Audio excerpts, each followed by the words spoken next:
হায় আল্লাহ, সব শেষ হইয়া গেল। এই শীতের কুয়াশা ঠান্ডা মিল্লা সব পুরাইয়া দিল গাছটা।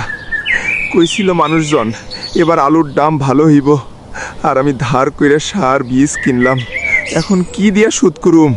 ও রহমত ভাই, আইছেন নাকি? কি অবস্থা আপনার ক্ষেতের? কি আর কইমু কাদের, দেখেন না নিজের চোখে পাতাগো অবস্থা, দেখেন শিকড়ও নষ্ট হয়ে যাইতেছে। আমাগো ক্ষেতেরও একই দশা। এই কুয়াশার শেষের দিকে আইসা সব শেষ কইরা দিল। এই শেষ কুয়াশার সকাল আমারে শেষ করে দিল রে ভাই।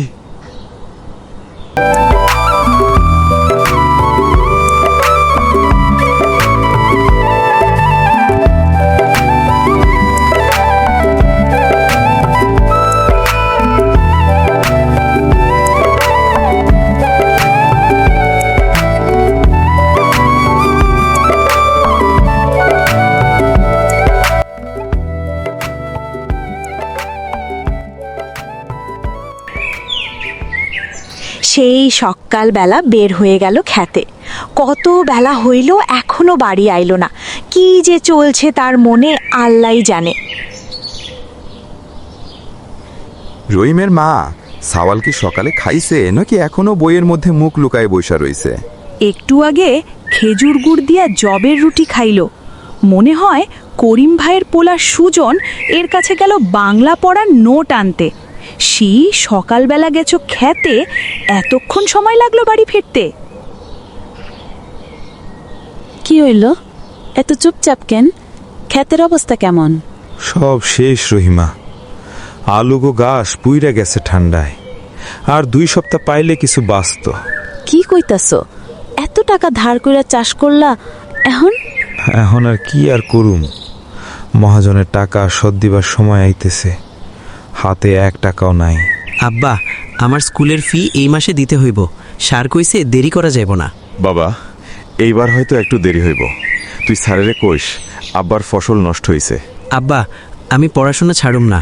আমি বড় হইয়া কৃষকদের জন্য কিছু করুম।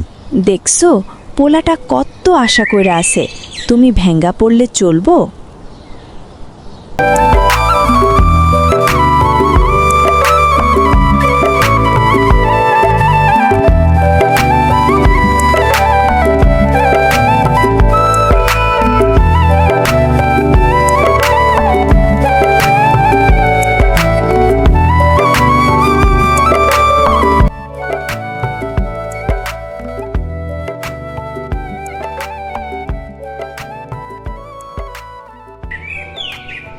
এই কুয়াশা নতুন কিছু না, আগেও হইছে, কিন্তু এখন চাষিরা একলা লড়তেছে। চাচা, সরকারি অফিস কইরা করে কি লাভ? কেউ তো আমাকে কথা শোনে না। আমরা যদি একসাথে আবেদন করি, কৃষি অফিসে যাই, আমরা গরিব মানুষ, আমাদের কথা কেডা শুনবো? শুনবো না কেন? একলা গেলে কেউ পাত্তা দিব না, কিন্তু দল বেঁধে গেলে দিব। তোমরা ভয় পেও না। আমাকে ক্ষতি হইছে এটা প্রমাণ আছে। সবাই মিলে গেলে কিছু না কিছু হইবেই ইনশাল্লাহ। ঠিক কইছেন।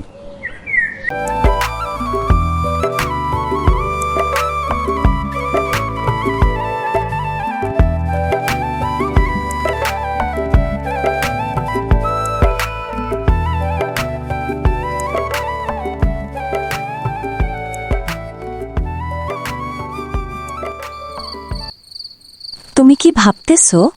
ভাবতেছি চাষির জীবন কি এইভাবেই চলবো? সারাদিন খাটি, শেষে কুয়াশা ঈশা সব শেষ করে দেয়। সব আল্লাহর ইচ্ছা, কিন্তু মানুষরে চেষ্টা করতে হয়। কাল তুমি গ্রামের সবার সাথে যাও। জামু, আর আমি ঠিক করছি আগামীতে এক ফসলের ওপর ভরসা করুম না, আলুর সাথে অন্য ফসলও করুম। আব্বা, আমাদের স্যার কইছিল নতুন জাতের বীজ আছে যেগুলা ঠান্ডা সহ্য করতে পারে। সত্যি? তাহলে তোর স্যারের সাথে দেখা করুম।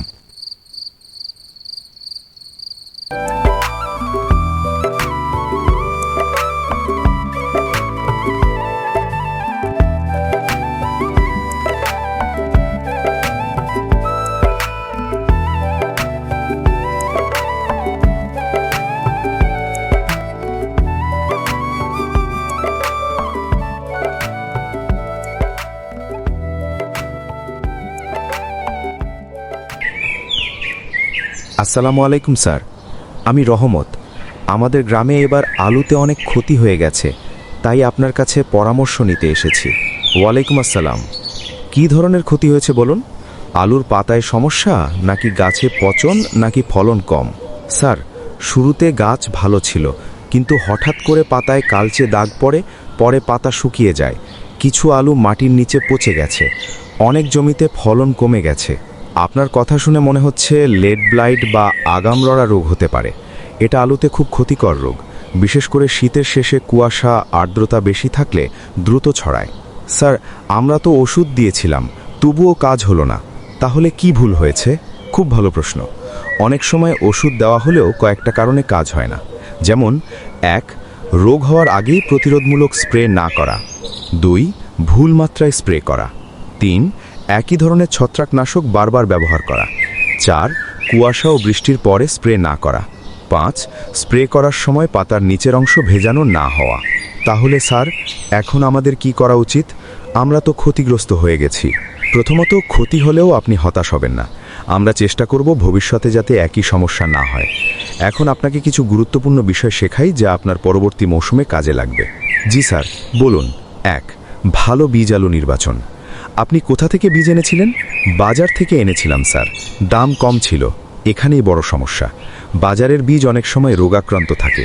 পরের বার চেষ্টা করবেন সত্যায়িত বা সার্টিফাইড বীজ আলু ব্যবহার করতে। এতে রোগ কম হবে, ফলনও বেশি হবে। 2. জমি প্রস্তুতি ও সঠিক দূরত্ব।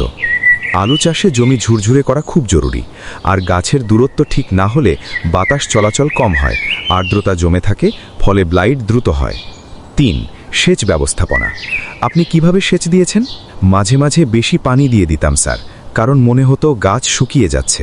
অতিরিক্ত সেচ দিলে মাটিতে আর্দ্রতা বেশি থাকে, ফলে পচন ও রোগ বাড়ে। আলুতে পরিমিত সেচ দরকার, বিশেষ করে রোগ দেখা দিলে পানি কম দিতে হয়। 4. রোগ প্রতিরোধ ও সঠিক স্প্রে। লেড ব্লাইট হলে প্রথম দিকে প্রতিরোধমূলক স্প্রে সবচেয়ে কার্যকর। যেমন গাছ 20-25 দিন বয়স থেকে সতর্কভাবে নজর রাখা, কুয়াশা বেশি থাকলে আগেই স্প্রে করা, প্রয়োজনে পর্যায়ক্রমে ভিন্ন গ্রুপের ছত্রাকনাশক ব্যবহার করা। স্যার, আমরা একই ওষুধ বারবার দিয়েছি। ঠিক তাই, একই ওষুধ বারবার দিলে রোগের জীবাণু প্রতিরোধ ক্ষমতা তৈরি করে ফেলে। তাই কৃষি অফিসের পরামর্শ অনুযায়ী রোটেশন করে স্প্রে করতে হয়। 5. আলু সংগ্রহ ও সংরক্ষণ।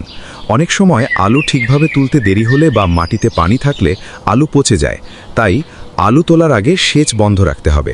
আলু তুলেই শুকনো জায়গায় রাখতে হবে। পচা আলু আলাদা করতে হবে। স্যার, আমরা যদি এসব মানি, তাহলে কি আগামী বছর ভালো ফলন পাবো? অবশ্যই, তবে শুধু এটুকুই নয়, আপনার আরেকটা বিষয় শেখা দরকার। সেটা হলো ফসল পর্যায়ক্রম। একই জমিতে বারবার আলু করলে মাটিতে রোগ ও পোকা জমে যায়। তাই মাঝে মাঝে সরিষা, ডাল, ভুট্টা বা শাকসবজি চাষ করলে মাটিও ভালো থাকে। স্যার, সরকার থেকে কোনো সহায়তা পাওয়া যাবে কি? আমরা তো ক্ষতিগ্রস্ত। ক্ষতির পরিমাণ যদি বেশি হয়, তাহলে কৃষি অফিসে একটি আবেদন করতে পারেন। আমরা মাঠ পর্যায়ে পরিদর্শন করে রিপোর্ট পাঠাবো। অনেক সময় সরকারিভাবে প্রণোদনা, বীজ সহায়তা বা প্রশিক্ষণ দেওয়া হয়। স্যার, আমি আজ অনেক কিছু শিখলাম। আগে ভাবতাম শুধু সার আর পানি দিলেই হবে, কিন্তু রোগ ও ব্যবস্থাপনার বিষয়গুলো না জানলে তো ক্ষতি হবেই। একদম ঠিক বলেছেন। কৃষি এখন শুধু চাষ নয়, এটা বিজ্ঞান। আপনি নিয়ম মেনে চললে আপনার লাভ হবেই। আর কোনো সমস্যা হলে সময় মতো কৃষি অফিসে আসবেন। ধন্যবাদ স্যার। আমি গ্রামের অন্য কৃষকদেরও এসব কথা বলবো। খুব ভালো। কৃষকরা যদি একসাথে সচেতন হয়, তাহলে ক্ষতি অনেক কমে যাবে। আল্লাহ ভরসা, আগামী মৌসুমে আপনার ফলন ভালো হবে ইনশাল্লাহ।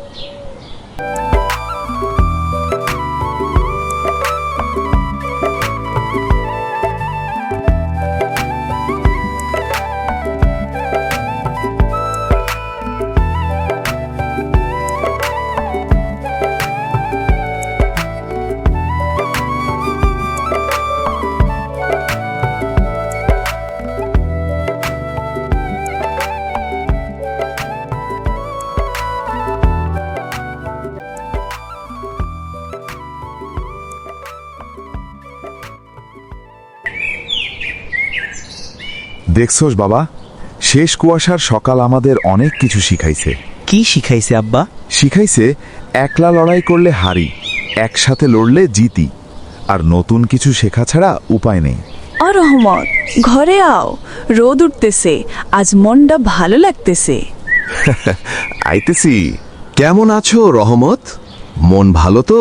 চাচা, এই শেষ কুয়াশার সকাল আমার শিখাইছে হাল ছাড়লে চলবো না। আমরা চাষি, আমাদের ঘামেই দেশ চলে। প্রাকৃতিক দুর্যোগ আসবো, ক্ষতি হইব, কিন্তু আমরা যদি একসাথে থাকি, শিক্ষা নেই, নতুন পথ খুঁজি, তাহলে শেষ কুয়াশার সকালও নতুন সূর্যের খবর দিয়া যায়। এইটাই জীবন রে বাবা, শীতের পরে বসন্ত আইবেই।